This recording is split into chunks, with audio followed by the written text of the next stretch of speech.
La Caisse autonome de retraite des fonctionnaires CARFO est un instrument révolutionnaire au service des retraités. Créé le 7 mai 1986 par le Kitty numéro 86-178 sous la révolution du capitaine Thomas Sankara, la CARFO fut d'abord un établissement public à caractère industriel et commercial. Par la suite, elle prend la forme d'un établissement public de prévoyance sociale par le décret numéro 2008-155 du 3 avril 2008. La CARFO a intégré le portefeuille de la CIPRES en février 2006. En 2008, elle a été transformée en établissement public de prévoyance sociale. Elle est chargée de gérer les arrérats des pensions, c'est-à-dire le régime de sécurité sociale des agents publics de l'État. La CARFO, c'est plus de 30 ans de service au bénéfice des retraités. Depuis sa création, elle met en œuvre la politique nationale de protection sociale des agents publics de l'État. À ce titre, elle gère la branche pension, vieillesse et invalidité et la branche accident du travail et maladies professionnelles. La CARFO est présente dans 3 régions du Burkina Faso. Parmi ces régions figure en bonne place la région du centre avec, pour capitale Ouagadougou, qui abrite le siège social et la direction régionale assise au quartier Paspanga. C'est cette direction qui abrite le bureau total de la CARFO. Elle a en son sein tous les acteurs de la chaîne de traitement en vue d'un travail diligent. Si en effet, autrefois, les dossiers pouvaient prendre des semaines de travail, aujourd'hui avec le bureau total, le traitement ne prend plus qu'une journée. Alors, dans le souci de la célérité du traitement des dossiers, la direction générale, je crois que c'était en 2009, a d'abord décidé de voir qu'est-ce qu'on peut faire pour réduire ce délai de traitement-là. Entre parenthèses, il faut dire que nous sommes affiliés à un organisme international qu'on appelle la CIPRES, la Conférence interafricaine de la prévoyance sociale, qui est le régulateur des activités des caisses membres de cette conférence-là, dont le Burkina fait partie. Alors, cet organisme-là a fixé un délai de 45 jours pour les premières demandes. Mais nous avons dit nous pouvons faire mieux. D'abord, en son temps, on a commencé par analyser les pièces à fournir, parce qu'on a une longue liste de pièces à fournir en son temps, pour voir quelles sont les pièces qui n'apportent pas de la valeur dans le dossier. En d'autres termes, quelles sont les pièces pas très utiles. Parce que l'objectif de ces pièces-là, c'est de nous permettre de nous assurer que nous octroyons le bon droit à la bonne personne. Alors, parmi ces multiples pièces, est-ce que toutes les pièces concourent à nous rassurer que notre objectif serait atteint? Donc, on a d'abord analysé les pièces et on a élagué beaucoup de pièces qui n'étaient pas très utiles pour ne laisser que les pièces essentielles pour nous, de nous assurer que nous donnons la bonne prestation à la bonne personne. Donc, on a quitté de près d'une vingtaine de pièces à une dizaine de pièces à fournir. Cela nous avait permis de réduire d'abord la souffrance des pensionnés pour la constitution des dossiers, mais aussi les délais de traitement. Parce que quand il y a beaucoup de pièces, dans le circuit de contrôle, c'est pas évident, c'est pas facile. Il faut regarder toutes ces pièces. Donc, on avait réduit les pièces et en son temps, on avait fixé le délai maximum pour le traitement d'un dossier de pension à 1 semaine. Donc, le dossier n'a plus besoin de quitter d'un bureau à l'autre. Les acteurs se trouvent dans le même bureau et ils échangent les dossiers. S'il y a un élément d'incompréhension, ça se discute sur place et une solution est trouvée. À telle enseigne que quand le dossier va sortir, il est bon. Et ça se fait sur place. Donc, on est revenu au Burkina. On a essayer de mettre en place le même système. Donc, on a créé le bureau Total, qui regroupe l'ensemble des acteurs de la chaîne de traitement que je vous avais cité, notamment la direction des prestations, qui a ses agents chargés de l'accueil et du traitement, de liquidation, la direction financière pour le contrôle de mise en paiement, le contrôle des gestions pour le contrôle de conformité des droits. Et une fois que tout ça c'est fini, on envoie au directeur général pour signature. Donc voilà un peu la description et les objectifs du bureau Total. Et à travers ce bureau Total, nous avons atteint l'objectif de traiter le même jour quand un dossier parvient à notre niveau, un dossier complet. Nous le traitons le même jour. De 1986 à nos jours, la CARFO a opéré de nombreuses innovations en son sein. Des innovations qui ont permis d'atténuer la souffrance des retraités.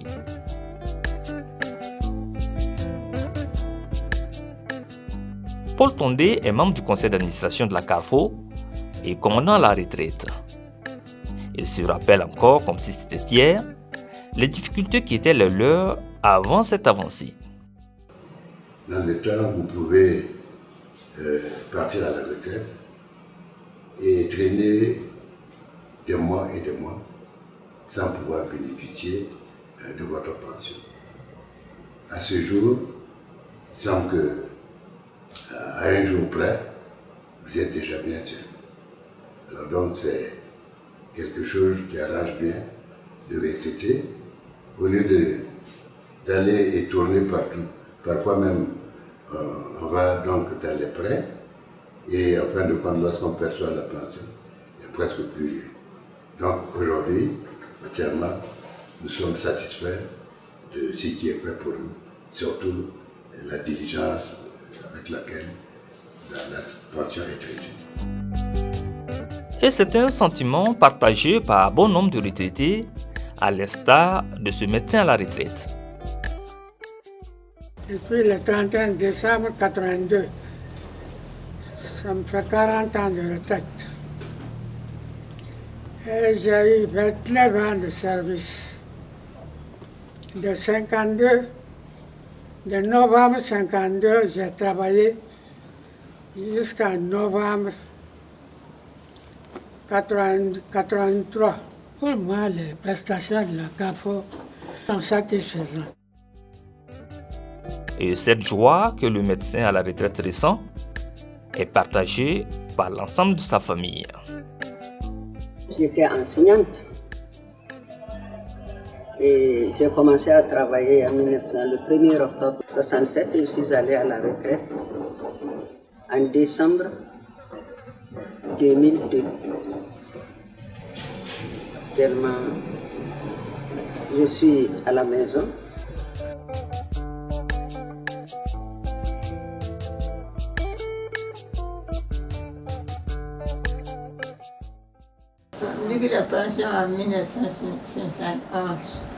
C'est depuis 1971 que j'ai commencé à percevoir mes pensions.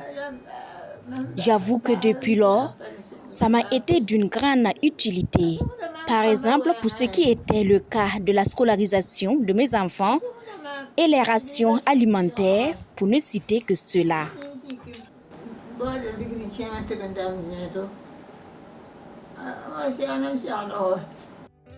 Au titre de la branche des risques professionnels, la CARFO mène des activités de prévention en collaboration avec la Direction de la sécurité et santé du travail du ministère de la fonction publique, du travail et de la protection sociale. En outre, la CARFO sert des allocations d'incapacité, des allocations de survivants et des soins médicaux. Ces soins comprennent entre autres l'assistance médicale, chirurgicale, pharmaceutique, hospitalière et accessoires, la fourniture, l'entretien, le renouvellement et la réparation des appareils prothèses, la rééducation professionnelle et la réadaptation fonctionnelle.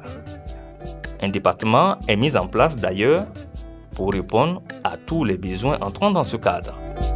Le comité de santé est chargé de décider de l'imputabilité ou non de l'accident du travail ou de la maladie professionnelle.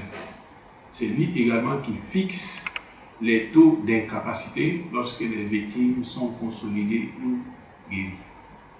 Voilà, entre autres, les rôles les plus importants que joue le comité de santé de la CAFO. Lorsque vous êtes victime d'un accident de travail, c'est vous qui estimez que c'est un accident de travail. Vous avez la faculté de déclarer l'accident de travail, mais la loi dit que votre supérieur devrait faire la déclaration. Et une fois que cette déclaration est faite, la CAFO, quand elle est saisie, elle entre en contact avec vous et selon les cas, elle va vous demander un certain nombre de documents complémentaires pour constituer votre dossier.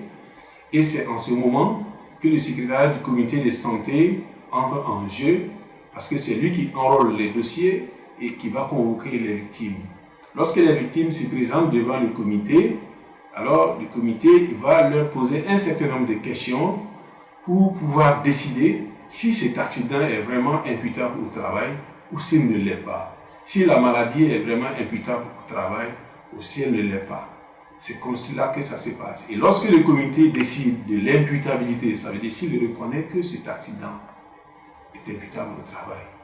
En ce moment, l'information est donnée à la CAFO qui met en œuvre les dispositions de la loi. Ce qui veut dire que vous avez droit aux soins médicaux selon votre état, vous avez droit à l'assistance médicale, vous avez droit à la prise en charge des frais pharmaceutiques, vous pouvez prétendre éventuellement à une évacuation sanitaire si cela est nécessaire. Quand le comité de santé a décidé tout ce qu'il faut faire pour que vous soyez, vous avez droit à ça. Alors la prise en charge, elle est à deux niveaux. La loi dit que les soins d'urgence sont pris en charge par l'employeur. Je schématise. Vous êtes victime d'un accident de trajet. La CAFO n'est pas encore saisie. On ne va pas attendre que la CAFO soit saisie avant de vous soigner. Donc on commence par se soigner. C'est lorsque le comité de santé est saisi et qu'il délibère en disant que c'est imputable au travail que la CAFO est mise au courant et elle met en œuvre tout ce qui est prévu par la loi. En ce moment, vous avez déjà pris en charge une bonne partie. Et la CAFO ne fait que poursuivre ce qui reste à faire, mais en commençant par rembourser tout ce que vous avez déjà dépensé avant son arrivée. Voilà comment s'effectue concrètement la prise en charge. L'accident s'est produit, la CAFO n'est pas au courant. On ne va pas attendre la CAFO. On commence par vous soigner, vous vous débrouillez comme vous pouvez, votre service peut vous venir en aide. Une fois que la CAFO est saisie et qu'elle demande les pièces nécessaires pour constituer votre dossier, quand le dossier est constitué, que le comité de santé est saisi, s'il délibère que c'est imputable au travail, la CAFO se substitue à vous et à toutes les personnes qui vous prenaient en charge. Ils sont nombreux, ces Burkinabés qui louent aujourd'hui les biens fondés de l'existence de la prise en charge des risques professionnels tels que les accidents du travail et maladies professionnelles. Ils font partie de cet agent des eaux et forêts. C'est en 2015, après l'opération Biétage, que je suis venu faire à Manga. Je rentrais à Léo. Et c'est quand je rentrais à Léo, à l'entrée de la ville, et j'ai cogné un obstacle. Une remorque d'un tracteur agricole détaché et déposé sur la route. J'ai cogné l'obstacle, j'ai eu une fracture ouverte au niveau du genou droit et l'œil droit également traumatisé. J'ai été amené à l'hôpital, au centre médical de Léo. J'ai eu des premiers soins là-bas et de là-bas, j'ai été évacué à l'hôpital et à la Ouédraogo. J'ai séjourné 2 semaines là-bas, j'ai eu des soins adéquats. Voilà. Et après, je suis rentré. Donc maintenant, c'est suite au passage de la mission de la Carrefour à Orodara, où je servais en 2015, vers courant octobre, et nous avons eu un entretien, une sensibilisation avec l'équipe de la Carrefour, et ils nous ont expliqué comment se font, qu'est-ce qu'on appelle le risque professionnel. Et c'est là que j'ai exposé mon problème, et la Carrefour m'a dit de préparer un dossier et de déposer pour pouvoir passer devant le comité de santé. Et c'est ce que j'ai fait avec l'aide véritablement des agents de la Carrefour. J'ai constitué le dossier et j'ai déposé. Après, quand j'ai déposé, ça n'a même pas duré, on m'a convoqué à la Carrefour pour passer devant le comité de santé. On m'a fait envoyer mon bulletin de paye et payer les ordonnances que j'ai eu à payer au niveau de quand j'étais en tout cas à l'hôpital. J'ai tout rassemblé, j'ai remis. Les prestations de la Carrefour sont très bonnes parce que depuis mon passage devant le comité de santé, j'ai été pris en charge. Et après le passage également, quand mon dossier a passé, j'ai été pris en charge mes ordonnances, les ordonnances que j'ai eu à payer au moment de mes interventions au niveau de l'hôpital. Toutes les ordonnances ont été réglées par la Carrefour. Et au-delà de ça, je perçois une rémunération, voilà, chaque 3 mois et c'est régulier. Voilà, et véritablement, c'est une très bonne chose. Je ne savais pas qu'il y avait une structure qui s'occupait véritablement des agents de l'État de cette façon. Franchement, je suis très content de la Carrefour. Tenant compte de ces missions et afin d'assurer une politique de communication efficace, la Carrefour a élaboré une stratégie de communication pour accompagner au mieux la mise en œuvre de son nouveau plan stratégique 2019-2028. Une stratégie qui semble bien fonctionner pour l'heure. On peut citer entre autres la visite des lieux de travail. Cette visite des lieux de travail se fait dans le cadre de la sensibilisation sur les risques professionnels sur les lieux de travail. Nous avons également co-organisé avec la CNSS, qui est la Caisse nationale de sécurité sociale, la visite annuelle des retraités et de leurs ayants droit. Et nous avons également réalisé des activités interactives de prévention des émissions radiophoniques au cours de l'année 2022. Et dans le cadre même de l'amélioration continue des activités, nous avons intégré le principe du management de la qualité. Et tout ceci est encadré par notre plan stratégique qui est le PSGSAP, qui est le plan stratégique de gestion de la sécurité sociale des agents publics de l'État. C'est-à-dire toutes les actions que nous menons sont encadrées par ce plan.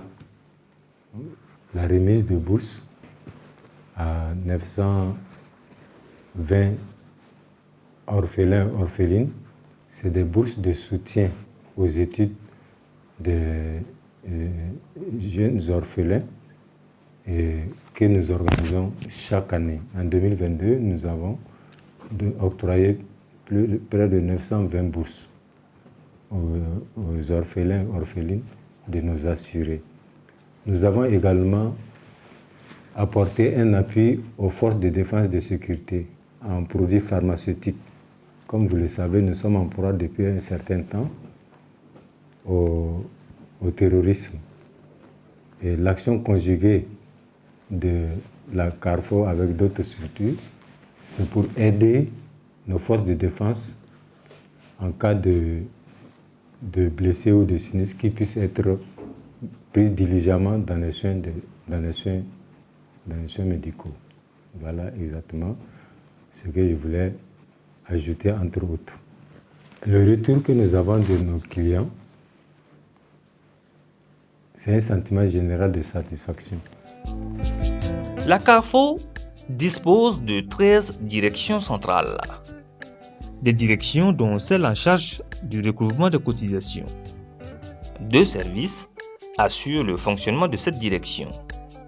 Il s'agit du service immatriculation qui s'occupe de l'immatriculation des assurés sociaux et le calcul des cotisations dues par les affiliés, ainsi que le service de recouvrement qui s'occupe du recouvrement des cotisations mais aussi du suivi des comptes des assurés.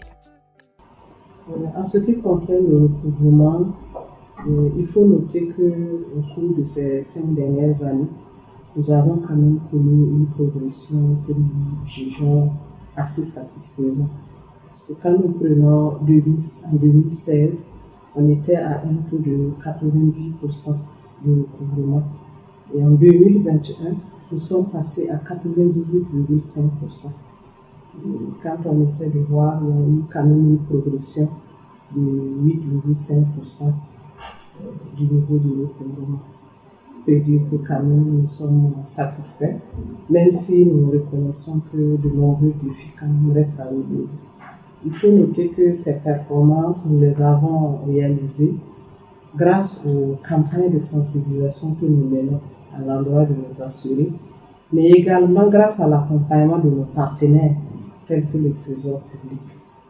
La direction est chargée de la liquidation des cotisations, c'est-à-dire le calcul périodique des cotisations dues par les assurés sociaux, le recouvrement, c'est-à-dire la collecte des paiements, le suivi des comptes individuels et la mise à jour des comptes assurés. Alors, il faut dire que chaque fin du mois, nous calculons ce que nous appelons les cotisations sociales dues à toutes les structures. Et après calcul, ces états nominatifs sont déposés au sein des différentes structures pour paiement. À l'issue des différents dépôts, les structures qui sont prêtes nous font signe pour le retrait des chèques. Après le retrait des chèques, il faut renseigner les comptes individuels pour leur mise à jour. Donc, en gros, c'est calculer les cotisations dues, recevoir le paiement et renseigner les comptes individuels et éventuellement relancer par écrit, par appel téléphonique, par tout moyen d'ailleurs pour les structures qui ont des impayés. C'est en vue de couvrir l'intégralité du territoire national et de répondre à un besoin de présence effective de ces services au profit de ces assurés que la CARFO a créé la direction régionale de Koudougou, sise dans la cité du Cavalet Rouge, et celle de la ville de Bobo-Dioulasso, dans la cité de Silla. Ces deux directions permettent en effet aux assurés d'accéder diligemment à leurs droits. La direction de Bobo-Dioulasso, ouverte officiellement le 23 mai 2008 par exemple, dessert à la fois les hauts-bassins, les cascades et le sud-ouest. Avec un effectif de 17 agents, la direction régionale des hauts-bassins dispose en son sein d'un service de prestation, un service administratif, un service comptable et financier, un service de gestion et un service informatique. Il faut dire que les activités de la direction régionale des hauts-bassins sont menées en étroite collaboration avec les services déconcentrés de la direction générale du Trésor et de la comptabilité publique, notamment la trésorerie régionale des hauts-bassins, la trésorerie régionale du sud-ouest et la trésorerie régionale des cascades. Alors, l'effectif total des pensionnés au niveau de ces trois régions est de 8 980 répartis comme suite. Nous avons une prédominance des pensions de retraite dont l'effectif est de 4 686, soit 52,18% de l'effectif total, suivi des pensions de réversion avec 3 604 pensions de conjoints survivants qui représentent 40,13% donc de l'effectif global. Ensuite viennent les pensions d'orphelins avec 649 pensions, soit 7,2%. Et enfin les rentes d'incapacité au nombre de 41 rentes qui représentent 0,4%. Alors actuellement, les activités exécutées à la direction régionale des hauts-bassins sont les suivantes. Nous avons l'information des assurés sur le droit à prestation. À ce niveau, nous avons nos guichets qui sont ouverts pour donner des informations donc, aux assurés. Mais il y a aussi que nous nous déplaçons aussi vers les assurés à travers des séances de communication, d'information, de sensibilisation à leur endroit sur les prestations de sécurité sociale. Alors, la direction régionale des Hauts-Bassins également réceptionne et traite les dossiers de demande de pension de retraite. Voilà. Elle réceptionne également et traite les dossiers de réversion, appelés aussi pension de conjoint survivant ou d'orphelin. Alors, la direction régionale des Hauts-Bassins également traite les dossiers de réclamation et de révision de pension. Il faut dire aussi que la direction régionale réceptionne les déclarations d'accident du travail et de maladies professionnelles, mais les dossiers donc, sont transmis au niveau du siège à Ouagadougou, puisque un comité de santé donc, doit statuer sur l'imputabilité de l'infirmité. Alors, la direction régionale des Hauts-Bassins également a en charge donc, le paiement des prestations en numéraire pour les pensionnés assignés à Bobo-Dioulasso. Depuis sa création le 7 mai 1986, la CARFO multiplie les sensibilisations à l'endroit des employeurs. Mais comme un boulet, la méconnaissance des textes par certains d'entre eux reste demeure l'une des difficultés majeures auxquelles se bute l'institution.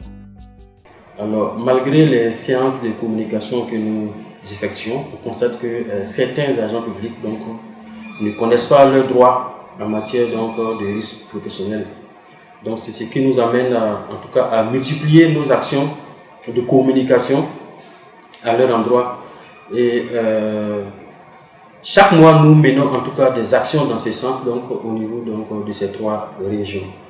Donc, nous espérons que cela donc, va pouvoir permettre à ceux qui n'ont pas encore les informations sur le dispositif de prise en charge à être en tout cas outillés pour pouvoir donc être mieux pris en charge en cas de survenance des risques professionnels. Nous observons les retards de paiement de certaines structures. Il y a également le calcul des cotisations à des taux autres que ceux prévus par le texte.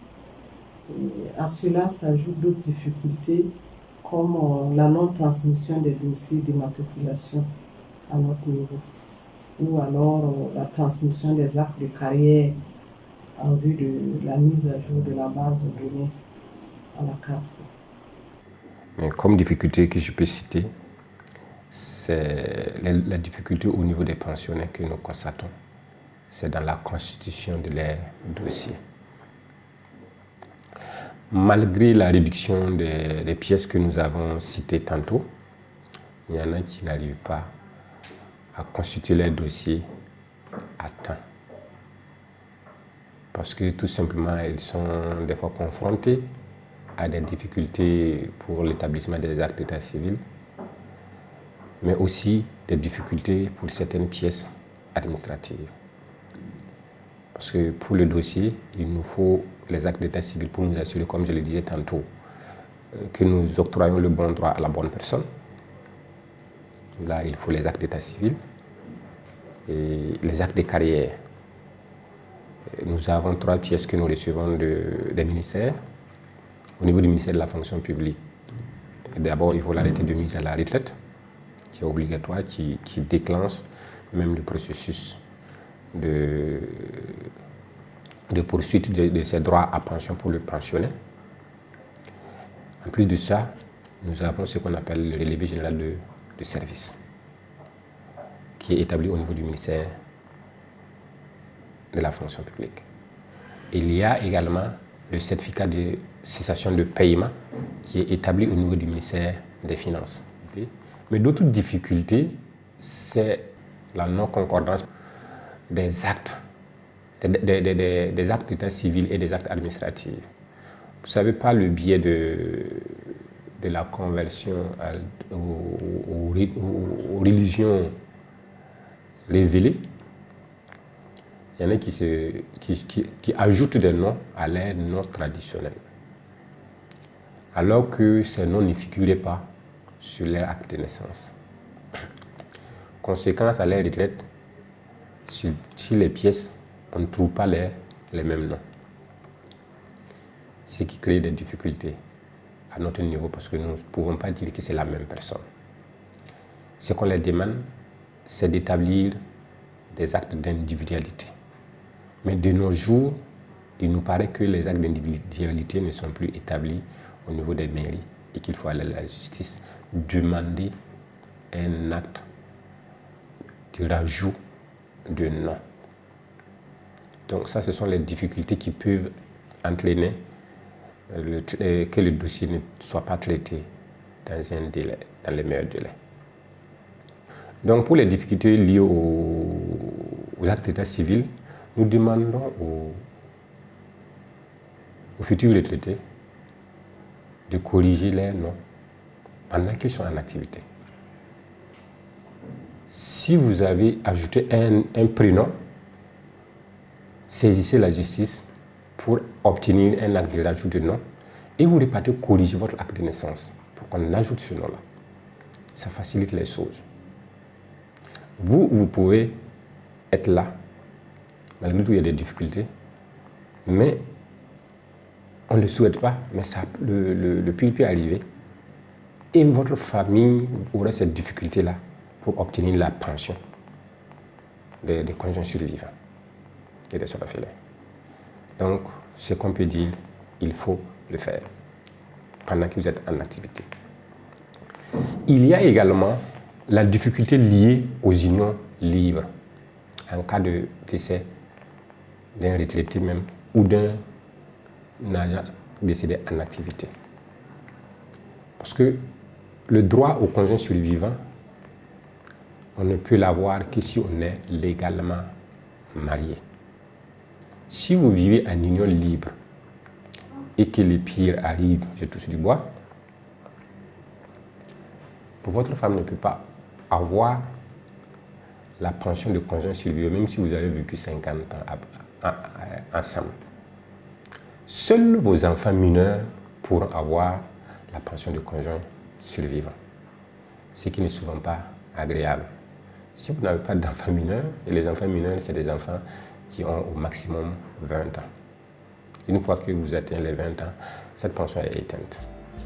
Et pour résoudre ces difficultés, notamment pour ce qui est des actes administratifs, la CARFO, en collaboration avec son ministère de tutelle technique, le ministère en charge de la fonction publique, et celui financier, le ministère en charge des finances, entrevoit de créer un guichet unique de production des actes de pension en vue d'atténuer considérablement la souffrance de ses affiliés.